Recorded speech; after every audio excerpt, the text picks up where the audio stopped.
یہ مدینہ کی ایک خاموش اور پرسکون شام تھی۔ سورج ڈھل رہا تھا اور فضا میں ایمان بھرا سکون محسوس ہو رہا تھا۔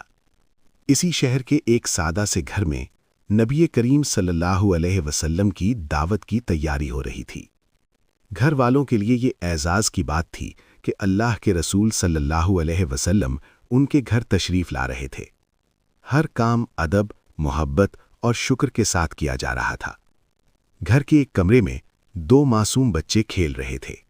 ان کی ہنسی اس گھر کو زندگی سے بھر رہی تھی، مگر کسی کو خبر نہ تھی کہ یہ خوشی کے لمحے آزمائش میں بدلنے والے ہیں۔ پھر اچانک وہ ہنسی خاموش ہو گئی۔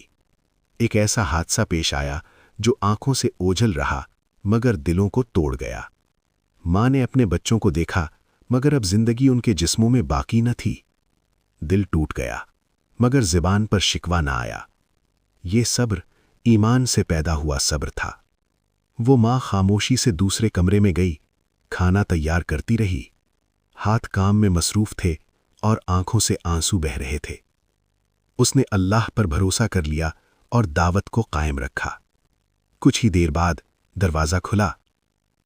یہ نبی کریم صلی اللہ علیہ وسلم کی تشریف آوری کا لمحہ تھا۔ جب دسترخوان بچھایا گیا تو کھانا موجود تھا مگر ماحول ٹھہر سا گیا۔ ایسا محسوس ہوا جیسے کسی کی کمی محسوس کی جا رہی ہو۔ تب میزبان نے لرزتی ہوئی آواز میں عرض کیا کہ اس کے بچے اس دنیا میں باقی نہیں رہے۔ یہ سن کر دعا کے لیے ہاتھ اٹھائے گئے، وہ ہاتھ جو کبھی خالی نہیں لوٹتے۔ کمرے میں خاموشی چھا گئی اور ہر دل اللہ کی طرف متوجہ ہو گیا۔ پھر اللہ کے حکم سے زندگی نے دوبارہ لوٹنا شروع کیا۔ سانس بحال ہوئی، دل دھڑکنے لگے۔ وہ بچے اللہ کی قدرت سے زندہ ہو گئے۔ آنکھوں سے بہنے والے آنسو اب غم کے نہیں تھے، یہ شکر کے آنسو تھے۔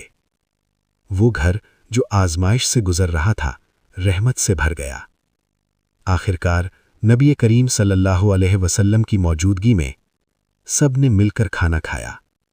سادگی میں برکت تھی اور دلوں میں یہ یقین تازہ ہو گیا کہ اللہ ہر چیز پر قادر ہے۔